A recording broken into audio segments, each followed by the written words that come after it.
పింఛన్దారుల కష్టాలు తీర్చేందుకు రాష్ట్ర ప్రభుత్వం లబ్ధిదారుల ఇంటి దగ్గరికే పింఛన్ల పంపిణీ చేసేలాగా నిర్ణయం తీసుకుందని అన్నారు మంత్రి గోండు శంకర్. ఇక శ్రీకాకుళం జిల్లాలో ఎన్టీఆర్ భరోసా పింఛన్ల పంపిణీ కార్యక్రమం నిర్వహించారు. ఈ కార్యక్రమంలో ముఖ్య అతిథిగా ఎమ్మెల్యే గోండు శంకర్ పాల్గొని లబ్ధిదారులకు పింఛన్ అందజేశారు.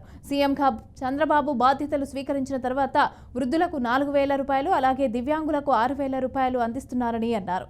ఎన్నికల్లో ఇచ్చిన హామీ మేరకే సీఎం చంద్రబాబు పింఛన్ల పంపిణీపైనే తొలి సంతకం చేశారని గుర్తు చేశారు. ప్రతి నెల సచివాలయ ఉద్యోగులు ఇంటింటికి వెళ్లి పింఛన్లు అందజేస్తున్నారని తెలిపారు.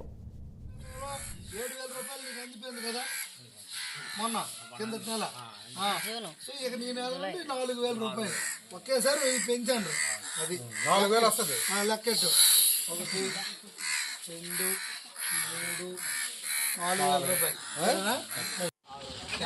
ఎంత ముందు ఎంత, ఇప్పుడు ఎంత పెరిగింది? బాగా సంతోషమేనా? ఎవరు పెంచారు? ఎలక్షన్ ముందు మాట ఇచ్చాడు, నేను 6,000 చేస్తానని. ఆ మాట ప్రకారం నీకు 6,000 ఇవ్వడం జరిగింది. అది కూడా నీ ఇంటికి డైరెక్ట్గా డబ్బులు పట్టుకొని తెల్లవారి 1వ తారీఖు తెల్లవారి 6 గంటలకల్లా చేతికి అందిపించాలని చెప్పారు.